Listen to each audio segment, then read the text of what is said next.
Hello everyone, welcome back to the channel.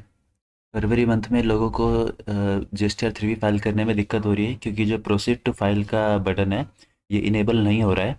इससे पहले ये ऑटोमेटिकली आपका जब भी आप जाते थे तो ऑटोमेटिकली आपको इनेबल दिखता था। बट फरवरी मंथ से कुछ चेंजेस हुए जीएसटीआर 3 में। आज की वीडियो में मैं आपको यही बताने वाला हूँ कि इसे कैसे इनेबल करना है।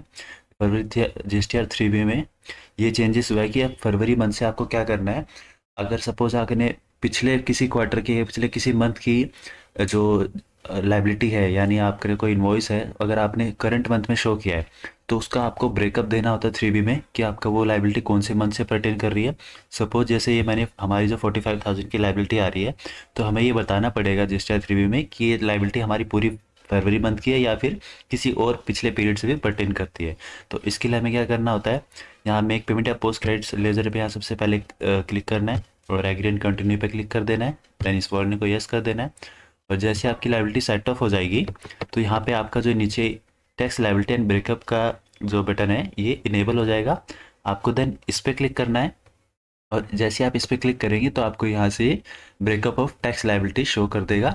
इसके बाद अगर सपोज आपने ये जो आपकी जो टोटल लाइबिलिटी है इसमें आपने किसी पिछले मंथ का इन्वॉइस भी दिखा रखा है आउटवर्ड सप्लाई का, या उससे पहले किसी पीरियड का दिखा रखा है, तो आपको यहाँ पे एक्शन पे जाके ऐड ऑन कर देना है और आपको यहाँ पे उस पर्टिकुलर मंथ को मेंशन कर देना है। सपोज मैंने यहाँ पे, अगर मैं कह रहा हूँ कि मैंने जनवरी मंथ का भी यहाँ पे कोई एक इन्वॉइस दिखाया होता तो मैं यहाँ पे जनवरी मंथ सेलेक्ट करके, अगर मेरी यहाँ पे 1000 लाइबिलिटी होती जनवरी मंथ की तो मैं यहाँ पे जनवरी मंथ दिखा देता।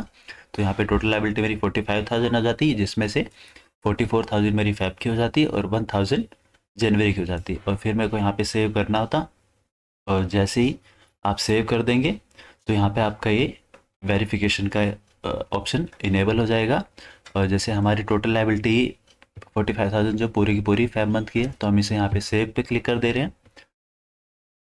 जैसे आप सेव पे क्लिक कर देंगे उसके बाद ये आपका यहाँ पे वेरिफिकेशन का ऑप्शन इनेबल हो जाएगा और आप यहीं से अपनी रिटर्न फिर फाइल कर पाएंगे।